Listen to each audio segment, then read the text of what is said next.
Hello दोस्तों, हमारी आज की कहानी है ससुराल। जब बेटी शादी करके घर से जाती है तब वो किसी के घर की बहू कहलाती है। फिर आपके घर एक बेटी बहू बन कर आती है। अपनी हंसी से यूं वो पूरे घर को महकाती है। इस तरह बेटी ही बहू और बहू ही बेटी कहलाती है। आइए मैं आपको ऐसे ही एक बहू की कहानी सुनाता हूँ जो अभी अभी बेटी से बहू बनी है। मुझे विश्वास है आपको यह कहानी बहुत पसंद आएगी। ससुराल में पहली सुबह मुझे आज भी याद है कि कितनी घबरा कर मैं उठी थी, यह सोचते हुए कि कहीं देर ना हो जाए। सब न जाने मेरे बारे में क्या सोचेंगे। केवल एक रात तो नए घर में कटी थी और इतना सब कुछ बदल गया, जैसे आसमान में उड़ती चिड़िया को किसी ने मोती के लालच देकर पिंजरे में कैद कर लिया हो। शुरू के कुछ दिन तो यूं ही गुजर गए। एक दिन हम बाहर घूमने गए।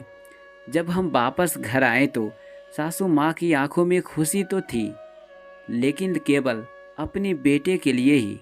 मैंने सोचा कि शायद नया नया रिश्ता है, एक दूसरे को समझने में कुछ वक्त लगेगा। लेकिन समय ने जल्दी ही एहसास करा दिया कि मैं यहाँ बहू हूँ, इसलिए मैं जैसा चाहूँ वैसा नहीं कर पाऊँगी। कुछ कायदा और मर्यादा है जिसका मुझे पालन करना होगा, जैसे कि धीरे धीरे बात करना, धीरे से हंसना, सबके खाने के बाद खाना खाना।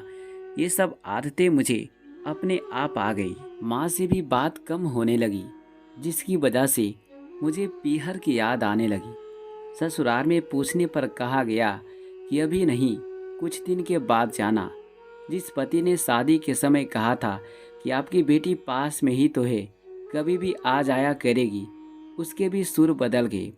अब मुझे धीरे धीरे यह समझ में आ गया कि शादी कोई बच्चों का खेल नहीं है। इसमें केवल घर नहीं बदलता, पूरी जिंदगी बदल जाती है। अब मैं कभी भी उठकर अपने पीहर नहीं जा सकती, यहाँ तक कि पीहर वालों को भी मुझसे मिलने के लिए पूछकर आना पड़ता है। पीहर में जोर जोर का हंसना, कभी भी कहीं भी चला जाना, रसोई में से कुछ भी उठाकर खा लेना, अपनी मर्जी का करना, ये सब यादें बनकर रह गई। अब मुझे समझ में आने लगा था कि क्यों विदाई के वक्त सभी लोग मुझे गले लगाकर रो रहे थे।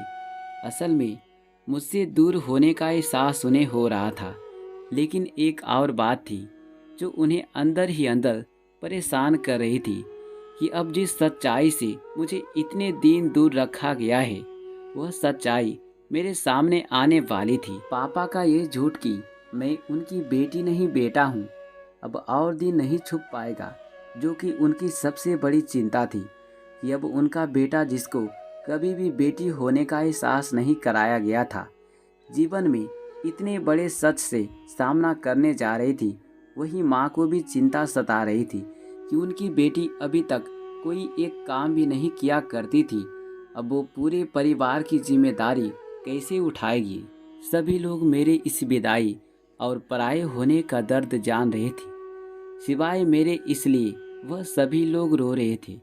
आज मुझे समझ में आ गया कि उनका रोना गलत नहीं था। ये हमारे समाज का नियम ही है कि एक बार बेटी डोली से विदा हो गई तो वो उस घर के लिए केवल मेहमान ही बनकर रह जाती है। फिर कोई चाहे कितना क्यों ना कह ले कि यह घर आज भी उसी का है, सच तो ये है कि अब वो कभी भी यूं ही अपनी पीहर नहीं जा सकती, चाहे कितना भी समस्या और परेशानी क्यों ना आ जाए। मुझे ही हल करना है, हंसते हुए या गम छुपाते हुए। तो दोस्तों, मैं आशा करता हूँ कि ये कहानी आपको ज़रूर अच्छा लगा होगा, तो प्लीज़ वीडियो को लाइक, कमेंट, शेयर कर दे। चलिए मिलते हैं अगली कहानी में। Thanks for watching.